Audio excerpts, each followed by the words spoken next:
시간 성취 이유가 더 중요합니다라는 제목으로 느헤미야 14번째 시간을 같이 묵상하기를 원합니다. 이 자리에 참석한 우리 모든 사랑하는 성도들에게 주의 은혜와 말씀의 능력과 위로가 충만하기를 다시 한번 간절히 주님의 이름으로 축원을 드립니다. 여러분, 느헤미야를 우리가 계속 살펴보고 있는데요. 오늘 이 시간은 7장의 내용을 중심으로 같이 묵상합니다. 예루살렘 성이 황폐했다는 소식을 듣고 울며 기도했던 느헤미야는 놀라운 하나님의 섭리와 도우심 속에 예루살렘에 왔습니다. 방해자들, 대적들의 끊임없는 공격에도 결국 느헤미야를 중심으로 한 이스라엘 백성은 52일 만에 무너진 성벽을 완공했습니다. 6장 15절을 보시면 성벽 역사가 52일 만인 엘루럴 25일에 끝남에 아멘 기록합니다. 이것이 여러분 6장까지의 내용이었어요. 이제 7장 본문을 보면은 예루살렘 성벽 건축의 이야기는 끝났지만 예루살렘의 이야기는 아직 끝난 것은 아닙니다. 즉 미완의 완성이에요.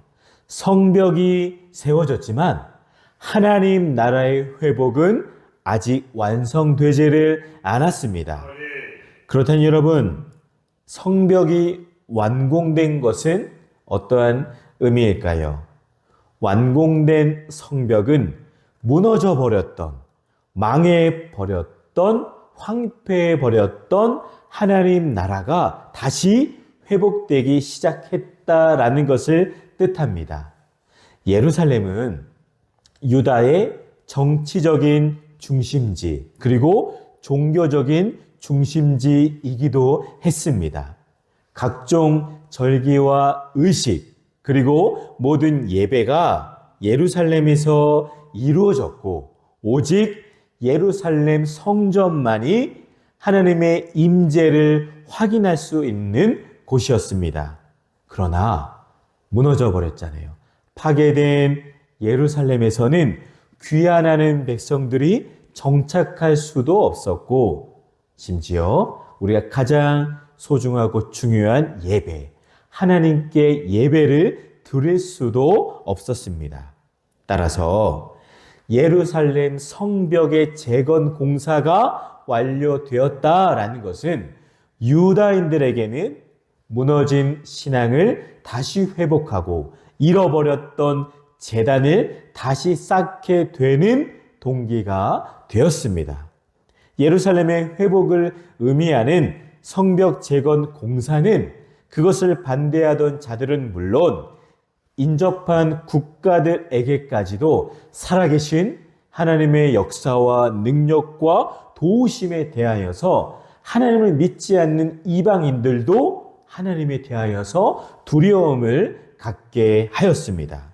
이처럼 여러분, 느헤미야는 무너진 나라의 성벽을 세운 뒤 무너진 백성들의 신앙을 세우고 무너진 가정을 세워야 한다는 것을 깨닫게 되었습니다.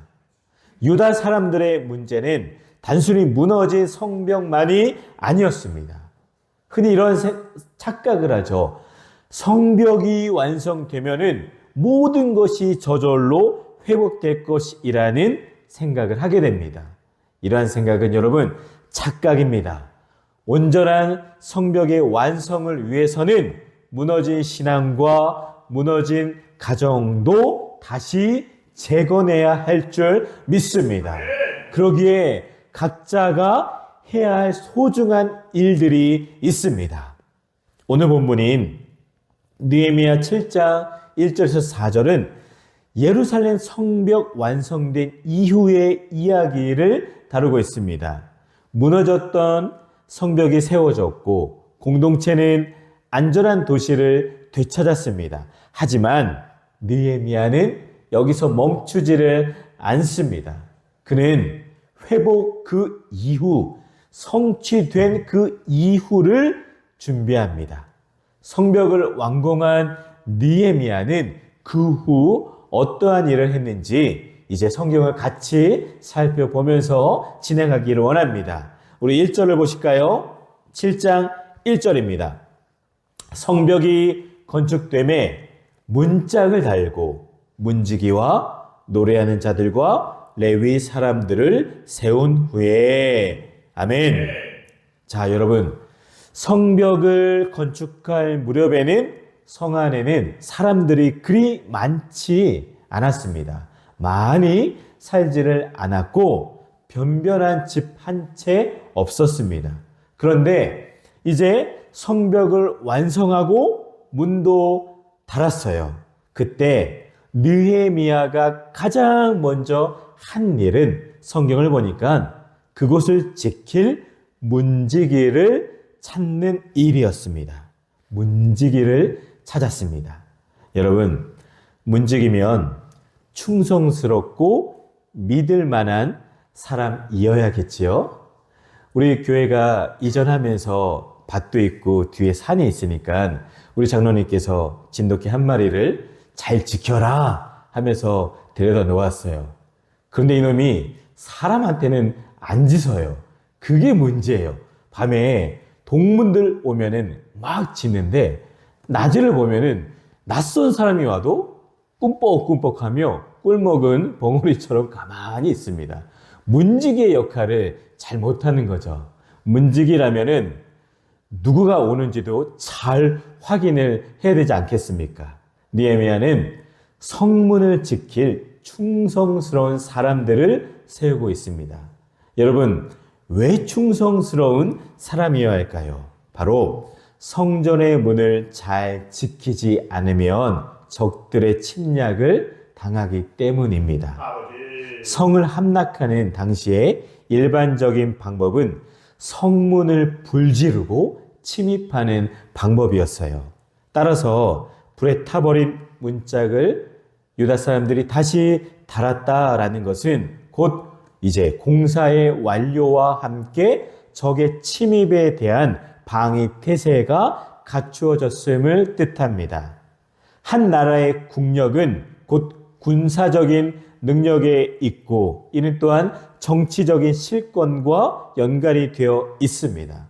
그러므로 백성들이 문짝을 달았다라는 사실로 미뤄보아 유다가 정치적인 회복의 길에 들어섰음을 입증해 주고 있습니다. 1절에 보면은 문지기를 제일 먼저 세우는데요. 여러분, 문지기의 사명이 무엇입니까? 문지기는 출입을 지키고 확인하는 사람입니다. 들여보낸 사람을 들여보내고 악한 자들, 부정한 자들과 같은 막아야 할 사람을 막는 것이 바로 문지기의 사명입니다. 우리 성도들에게도 마찬가지예요. 일상생활에서도 그렇지만 영적 생활에서도 동일합니다. 우리의 영혼을 파괴하는 것들이 들어오는 것을 우리는 잘 막아야 하고 영혼을 살리고 우리의 영혼을 아름답게 하는 것은 출입을 허락해야 합니다.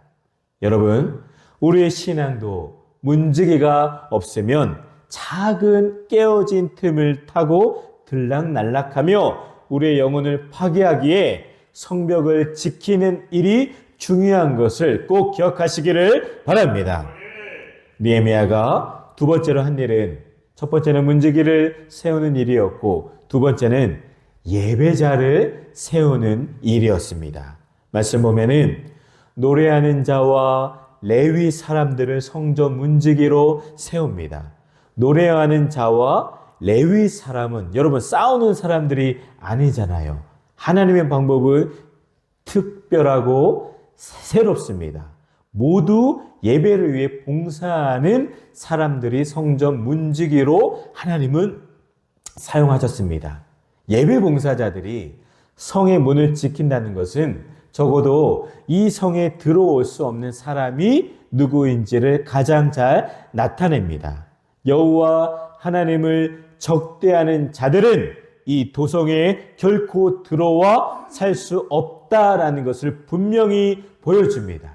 노래하는 자와 레위 사람들이 문지기로 있다, 이 사실은 예루살렘 성이 성전의 확장판인 것을 우리가 깨달을 수가 있습니다. 성에 보면은 노래하는 자라고 나오죠. 노래하는 자들은 찬양하는 자들을 말합니다. 지금의 성가대, 찬양대와 같은 하나님을 찬양하는 사람들입니다. 그 당시 예배는 레위인들이 담당했는데 그들은 제사장들을 돕고 섬기는 사람들이었습니다. 교회에서 중요한 사람들은 찬양하는 사람, 예배하는 사람입니다. 아멘이십니까?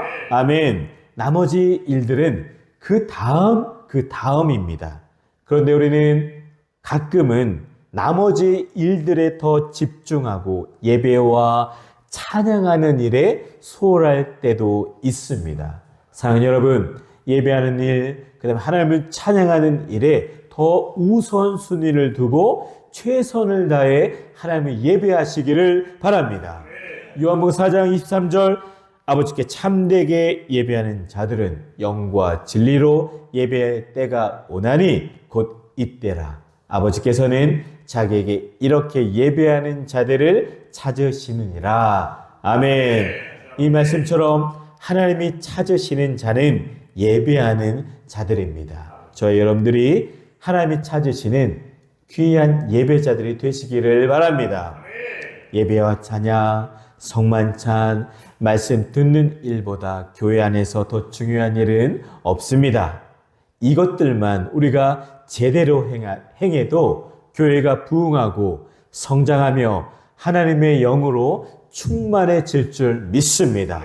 느헤미야는 그러기에 이 사실을 깨달았습니다. 그래서 성벽을 쌓고 성문을 달고 나서 첫 번째로 한 일이 문지기를 세우고 그리고 찬양하고 하나님을 예배하는 자들을 세워서 온 백성이 하나님께 집중하도록 힘썼습니다. 이것이 바로 느헤미야의 리더십이었고 그가 선택한 지도 방식이었습니다. 여러분, 참된 예배자가 있을 때 참된 예배가 이루어집니다. 예배자가 없으면 예배도 없습니다. 사람이 많이 모였다고 예배가 이루어지는 것이 결코 아닙니다. 저 여러분들이 진정한 참된 예배자가 될 줄 믿습니다. 2절을 보시겠습니다.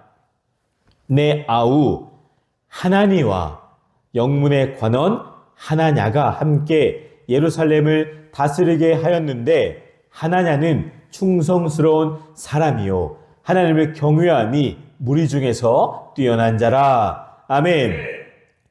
성전 문지기와 예배자들을 정한 느헤미야는 이제 성을 지킬 수 있는 지휘관들을 임명합니다. 느헤미야가 혼자 다 일을 할 수가 없기 때문에 신실한 사람들에게 일을 맡겨서 분할하게 했습니다. 하나니라고 나오죠. 그는 느헤미야의 동생입니다. 동생이라서 지휘관으로 임명한 것이 아니라 성전 복구에 힘써 앞장섰던 사람이기 때문에 그에게 일을 맡겼습니다. 또한 하나냐 이런 사람도 나오죠. 그는 지휘관의 임무를 맡겼는데 그도 역시 성경에 보니까 충성스럽고 하나님을 경외하는 자라고 기록을 합니다. 이처럼 여러분, 교회는 똑똑한 사람만 일하는 곳이 아니라 충성스러운 사람이 일하는 곳이 교회인 것을 꼭 기억하시기를 바랍니다. 교회는 부자가 일하는 곳이 아니라 하나님을 두려워하며 경외하는 사람이 일하는 곳이 우리 교회인 줄 믿습니다. 느헤미야는 일관적인 선택을 하고 있습니다. 그의 기준은 언제나 확실하고 한결같습니다. 새로운 지도자를 세우면서 기준이 뭐였죠? 하나님을 경외하는가? 이것을 판단 기준으로 삼았습니다.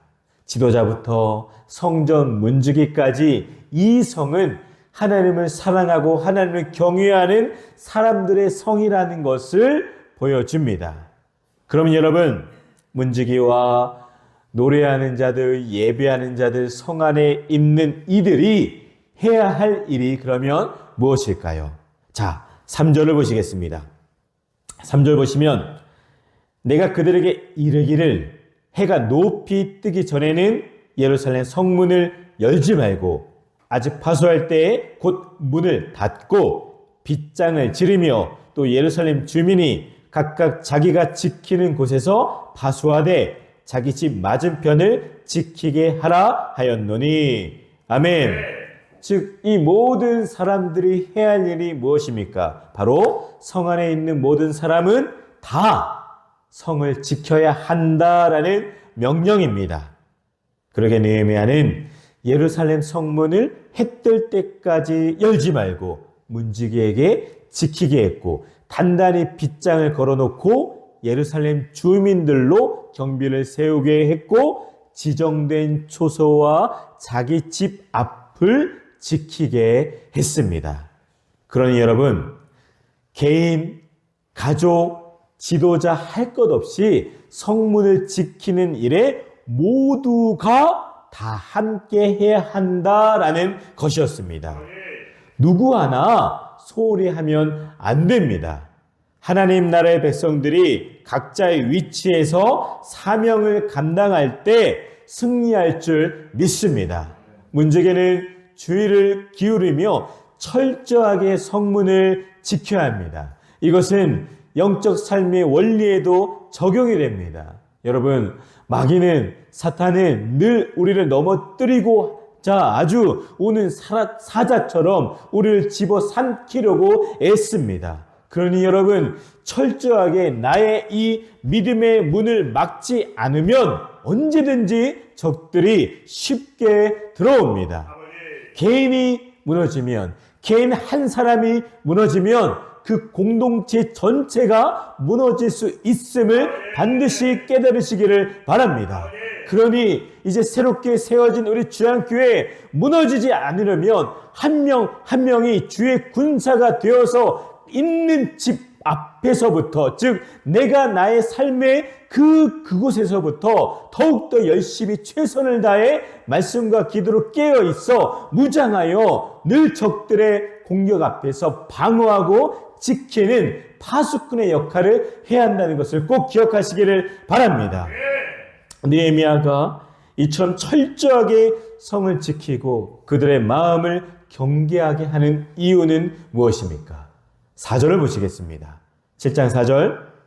그 성읍은 광대하고 그 주민은 적으며 가옥은 미처 건축하지 못하였음이니라. 아멘.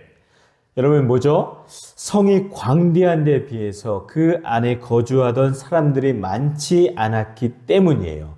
그 당시 성은 크고 넓었는데 성 안에 사는 사람들은 얼마 안 되고 제대로 지은 집들도 거의 없었기 때문에 철저하게 성을 지킬 것을 명령했습니다. 또한 여러분, 이제 새롭게 완공된 예루살렘에는 사람들이 많아야 되지 않겠습니까? 예루살렘 성에는 이제 주민이 많아야 합니다. 왜 주민이 많아야 할까요?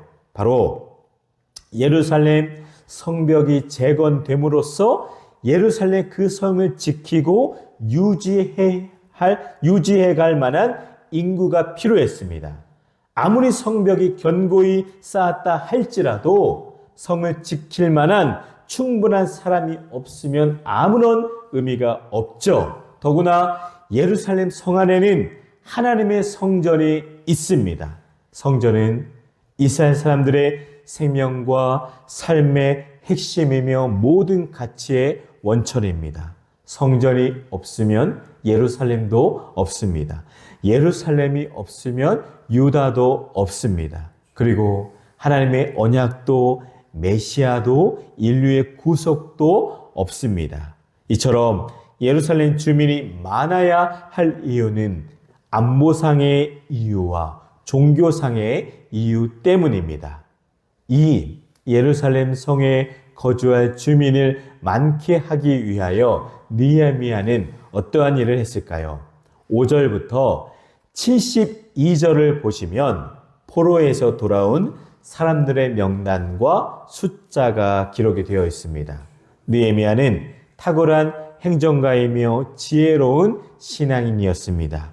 예루살렘의 인구 증가 정책으로 그는 유다 지파와 베냐민 지파의 각 종족으로부터 10분의 1을 제비 뽑아서 예루살렘에 와서 살게 했습니다.